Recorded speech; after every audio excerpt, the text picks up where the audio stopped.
आमीन।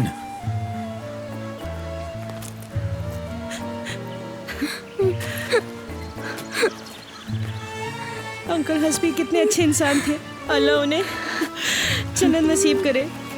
बाबा बाबा इतने जल्दी क्यों छोड़ के चले गए आपको बाबा? अब हमारा क्या होगा?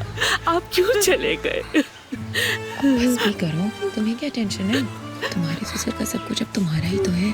मगर उनका क्या होगा जब उनको पता चलेगा कि उनके हिस्से में तो। चुप करो ना, कुछ सुन लेगा।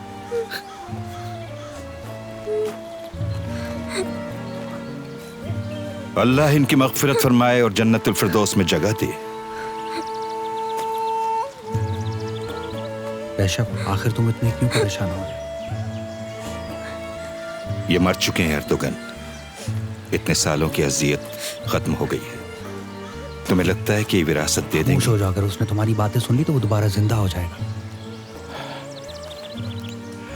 अल्लाह इनकी मग़फ़िरत फरमाए।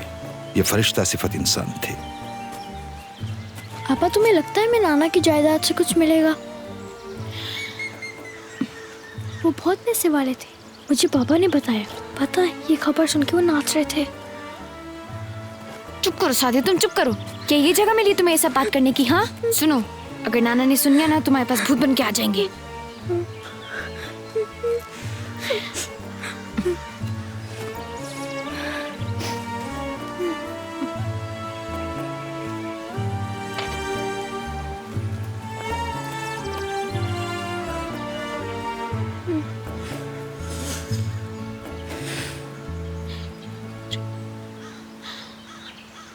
सैयदा, तुम फातिहा क्यों नहीं पढ़ी हो? मुझे नहीं मांगनी कोई दुआ। आखिर हमारे लिए छोड़ा ही क्या उन्होंने अपनी जायदाद में। उनके लिए कोई दुआ नहीं मांग रही मैं। ठीक है, मत करो। फातिहा नहीं पढ़ोगी तो कुना मिलेगा, ये ज़हन में रखना।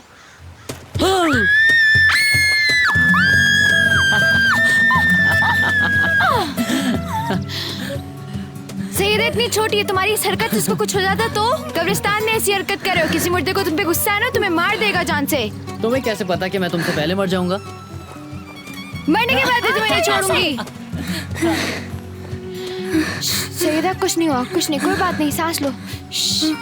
मुंह पर करो और जैसे मैं सांस ले रही हूँ वैसे सांस लो। डरो मत, सब ठीक है। अब ठीक हो?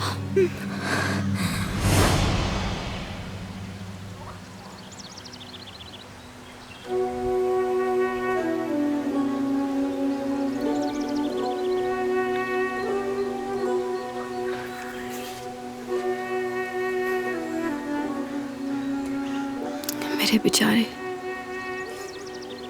गरीब फैमिली, जो जिंदगी और मौत वो जी रहे थे, क्या वो उनके काबिल थे? अम्मी हमेशा बाबा की खिदमत करती थी, मेरे बाप के प्यार को तरसती रही। क्या करूं? ये क्या हो गया? क्या वो इस काबिल थी? जो कुछ उनके साथ हुआ, क्या इससे भी कुछ बुरा होना था उनके साथ?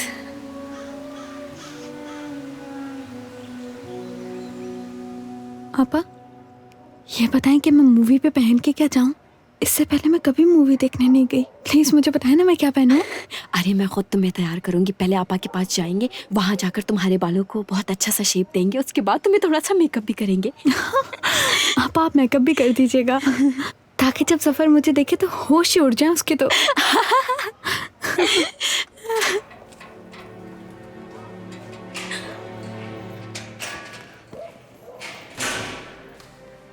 पापा फिर वहीं जा रहे हैं। सैयदा, सैयदा रुको। सैयदा, मैंने तुम्हें क्या समझाया था? बैठो तुम। ना तुमने कुछ देखा है और ना ही तुमने कुछ सुना है। समझ में आ रही है बात मेरी? पापा, अगर अम्मी को इसके बारे में पता चल गया तो वो इस औरत को भी मार देंगी और पापा को भी। क्यों हो रहा है हमारे साथ ये सब? बाबा ऐसा क्यों कर रहे हैं? सैयदा, तुम बहुत रोती हो, बस कर दो, बस कर दो रोना। बहुत जल्द मेरी यूनिवर्सिटी ख़त्म हो जाएगी ना, फिर उसके बाद हम दोनों इस्तांबुल जाएंगे। मैं एग्ज़ाम्स दे दूंगी, उसके बाद एक नई ज़िंदगी जिएंगे। मैं एक रूम लूंगी, बल्कि एक स्टूडियो अपार्टमेंट लूंगी, उसका रेंट मैं खुद दिया करूंगी, तुम्हारा बहुत ख्याल रखूंगी, हम दोनों काम करेंगे और हंसी खुशी जिंदगी गुजारेंगे, समझी? सफर का क्या होगा? ठीक है, सफर को भी साथ ले चलेंगे, तुम दोनों की शादी कराऊंगी, ठीक है? अभी तो हम एक दूसरे को जानते भी नहीं है, मैं आपको बता रही हूँ ना। हाँ सैयदा, हर साल हजारों लोग इस्तांबुल शिफ्ट होते हैं, पता है तुम्हें? और तुम्हें क्या लगता है हमारे लिए वहां जगह नहीं होगी? हम काम करेंगे, पैसे कमाएंगे और हमारे लिए कुछ ना कुछ तो होगा ना।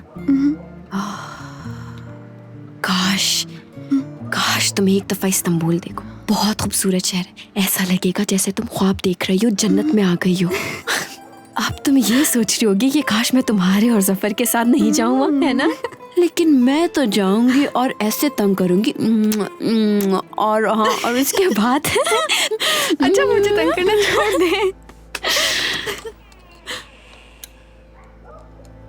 क्या तुम लोग अभी तक सोए नहीं? तुम्हारे बाबा कहीं बाहर गए, कहाँ गए कुछ पता नहीं। ऐसा करते हैं कि हम लोग मिलके जाते हैं और देखते हैं वो कहाँ है। नहीं तो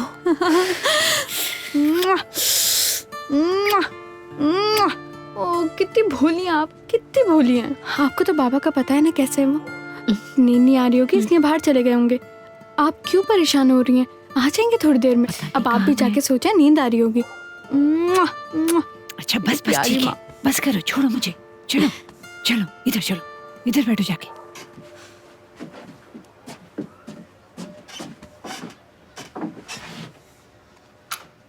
अब सो जाओ।